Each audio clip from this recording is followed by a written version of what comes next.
Sure. Well, again, like I said, that is one of there's three holy grail problems in crypto. Right? One is a distributed exchange, which is the easy one. A decentralized stablecoin, which is a very hard one, and a distributed oracle or prediction market, which is what you're talking about. It's probably the hardest of the three. Right now, you're saying traceability, right? From production, from components to the end product, and then secondary market, etc. Sure, you can use a blockchain as an immutable audit trail. You can make a handbag, right? Sell it to LVMH or components. You can put it on make that a transaction, right? You can immutably write it onto a blockchain, Bitcoin maybe, with a little bit of money, and then I buy that, and then I verify it. But I'm trusting you, right? And I'm trusting the actual connection between that piece of data that you put into the blockchain and the physical good. And there is no way to maintain that at all times, because the blockchain doesn't interact with the real world. It doesn't know what you're doing. It doesn't know what the handbag is doing. Maybe you can counterfeit it really well, and maybe you can take the tag and put it on something else. Yeah, it reduces fraud. It does not eliminate. It reduces certain types of hacks. It does not reduce all. So the common one that happens in the leather is their fingerprinting. The actual leather. So all leather actually has slight aberrations, and you cannot produce them in any. You cannot plan and forcibly create a duplicate because it's like a fingerprint. So you can identify the fingerprint, but you can't duplicate it. For that reason, that's how they're scanning the bags. So you scan a portion of the bag, which is always unique, and nobody can duplicate it because they can't make leather come out to that way. They can't get down to that level.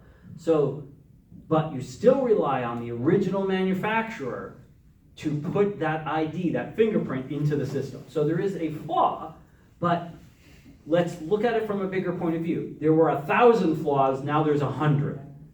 Okay, we're better off here. It's also, by the way, a cheaper system. Okay, so we're eliminating 900 and it's cheaper. Still a pretty darn big improvement. But if you want perfection, not gonna happen.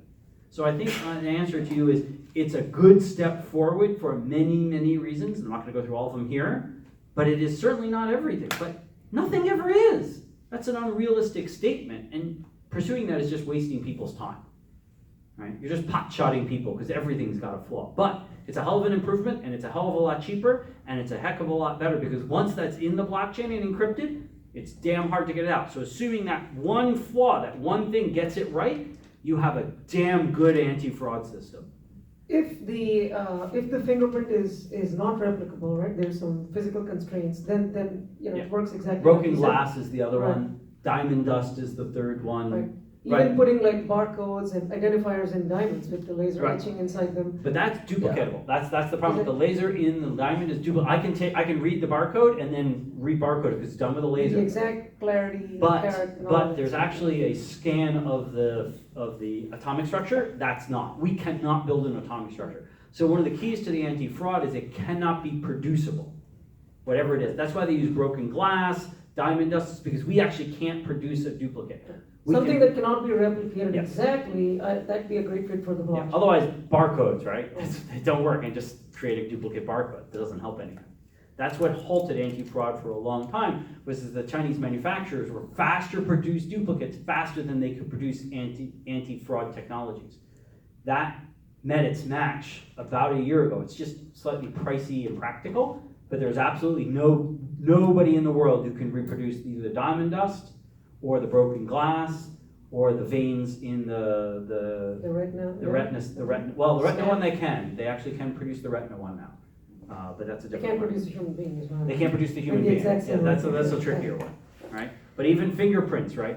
Given the data on a fingerprint, it is possible to reproduce that information, right? To create a fake finger that will pass almost. There's a handful of high-level scanners that you can't fake, but most scanners can be faked now. And to add to what he said, just the threat of being detected actually reduces fraud, and this has been shown in studies. So even if your solution is not 100%, you're probably going to have still a good advantage. Yeah. Still a good advantage. Definitely. I think we've probably gone to the next question. I think we don't have that much time. Right. So Rob, I love your analogy or definition of assets versus currency, and I personally also hope that Bitcoin or some crypto will become currency rather than assets, as well as keeping governments in check.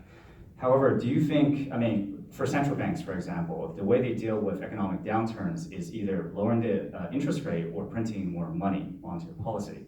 Do you think in the world where Bitcoin or any other cryptocurrency becomes a very strong currency, do you think it can actually dampen central banks' ability to deal with recessions? Okay. Let me see if your answer, does cryptocurrency reduce central banks' control? Absolutely. We can get into a long, complicated debate on it, but I'm just going to start with the basic statement, absolutely. Sure. They don't actually have control of the currency systems anymore because new currencies exist. People can buy and spend non-controlled by them. Creates a whole new problem. One of the reasons that all the governments jumped up and down about Libra was because they realized very quickly they would literally, if there was a substantial adoption, they would lose control of a substantial portion of the economics in their country. And even if they did turn over the records to the government for taxation reasons, they wouldn't be able to control the currency, which is a big issue. The US, think about it right now, the United States at any given time can print currency. When we did an invasion in Afghanistan, what happened? We printed billions of dollars of $100 bills, which are now floating around the world's economy, right? We just printed money. We made money. Now, the money was not significant enough that caused deflation, so effectively the US government, without taxing its people, created billions of dollars that it spent in Afghanistan. How did that control, that power, crypto is going to bleed that right away.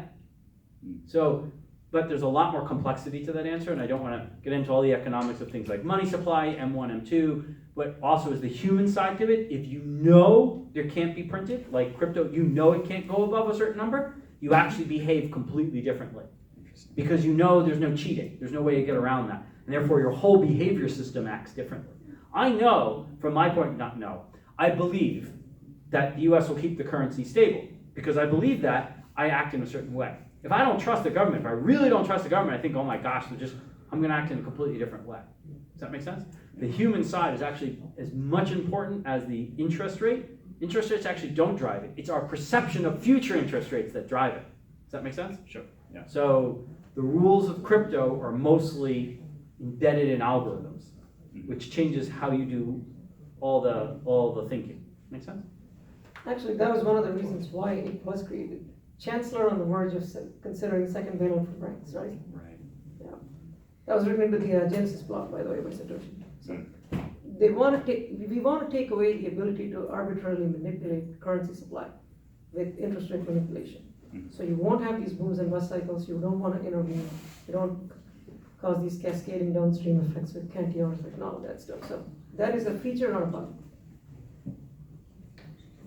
All right, next up. Yep, I Yeah, think we have just a time few- for probably maybe one more, question yep. before we break out, yeah.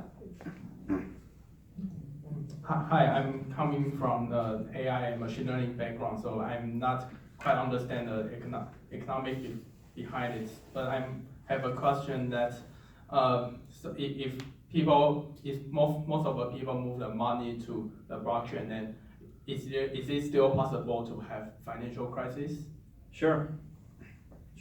Let me give a concept in economics. Just because you have money doesn't mean you have services or products, right? If you have a large amount of money and not a lot of products and services, right, you get inflation. Too many dollars chasing too many products. Too many dollars chasing too few products. It doesn't change human economics, right? People still overspend, borrow too much, you can borrow Bitcoin, you can leverage Bitcoin, something blows up, all of a sudden you get a cascading failure. So it does not fix economics, but it does change how they work. And I'm gonna leave for him, because I know you want to talk about the role of government involved does change quite a bit. So it does not take away this is typically called the entrepreneurial mistake, right? You estimate that you are going to create something and people are going to buy for profit, right? You made a calculation an error in calculation. Turns out that you're wrong. That is an inherent feature of human psychology. Nobody knows the future perfectly. The errors and the booms and busts will happen. The problem with the central bank backing and bailing out institutions is the clustering of the errors. So you basically papered over, right? Instead of you going bankrupt and other people acquiring your assets and then maybe running it more competently and profitably, you're going to get a free bailout from the government, and this actually accumulates over time. And what it does is blows up in a much more spectacular fashion. It's the cluster of errors in praxeology, that's what you call it. And eventually it brings the whole system down. It metastasizes the risk into a systemic risk with no lender of last resort. You don't have that. Yeah, you're going to make errors. Sure, you're going to go bankrupt. I mean, that's the natural behavior of a free market economy, right? He talked about long-term capital management. Hey, the Greenspan put caused the 2000, dot-com boom.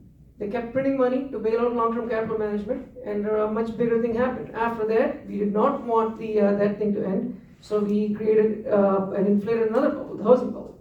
And now we have an equities bubble. Like, we actually have a bubble in every asset. I mean, everything is overpriced. So the clustering is what's going to go away. The small, the stochastic behavior, that does. I mean, that's inherent to human psychology, like you said. Maybe at a high level summary, no, they're not going to go away, but it does change the characteristics of it. And I think to really be accurate, it's going to take a lot deeper discussion than probably is reasonable to do here today. But conceptually, historically, if you look back across thousands of years, non-managed currencies, they go through regular boom and bust cycles. That it is. Managed currencies, if they're well managed, can have hundreds of years of consistency, but eventually they do blow up. So can I say that if with the blockchain system, if there's still a financial crisis occurs, then it would be less severe? Well, it depends. You can't answer that because you don't really know. So because we're short on time, I'll do one quick example, but I think then we're going to end it. What is the financial crisis? Changes where this is. If the crisis is that someone figures out a way to break the encryption on Bitcoin, it's a completely different problem than if, say, some government overspent, which is the more common one. Or what happens if it's Bitcoin lending, Tether turns out not to have any money, and all of a sudden there's a crisis as people try to flee Tether. Each crisis is going to have different characteristics. Inherently, we are relying on algorithms instead of people's judgments. That's the most basic difference here. If you believe those algorithms are better, you're going to get more stable. If you believe those algorithms are worse, you're going to have less stable. At this point, we have no evidence to stipulate either way. We just don't have enough time. Okay. In the long term, the hope, the drive, is that as the market becomes large enough and diversified across many, many, many countries, that the algorithm will be better. That's the idea. We'll all know the algorithm. We know how it works. So everybody can predict it accurately. There's none of these unexpected. Nobody's stealing money from the system because nobody can. And therefore, the economics smooth out. That's the concept that they're pushing for. We have no evidence. We don't have enough to say whether that's going to be true or not. Yeah, I mean, this is not empirically provable, right? You have to. We'll know after deduction. there's a crisis. Yeah. All right. Great stuff, guys. Let's give these guys one more round of applause. So our next event is going to be on August 23rd. We'll be discussing ARCore with some folks from Google. So come by and see us again. Thank you again, guys. And I think we're all going to be up here for the next couple of minutes. If you have any other questions, otherwise, feel free to send anything you've got. Thanks. Thanks, Yeah, Ryan. maybe I'll make a last statement for both of us. I'll let you answer for yourself. If you want to connect with me, I'm going to give you a fair warning. If you want to connect with me on LinkedIn, that's fine. But if you don't include a message that you met me tonight, I'm going to ignore it. I get 200 a day. But the other night, you're welcome to. Be precise. If you're going to ask me a question, that's okay. I will try to get to them. But if you give me some wrong rambling thing in a 60-slide deck, I'm ignoring you. Anyone interested in learning more about crypto, atomic swaps, DEXs, exchanges, etc., feel free to reach out at chandra@techportal.com. And I'll be here for the next couple of minutes. Come at me, bro. Sorry. I've got to run, but Yeah. dude, that was really good. Good. Because I've been kind of digging more into macroeconomics. Yep. And this one's super tiny. Yeah. Kind of just like, Yeah, I know. I was. It changes the macroeconomics quite a bit. There's a couple of papers from Dr. Littmeyer on data. He talks about whether it's better to be algorithmic or human, and he compares how well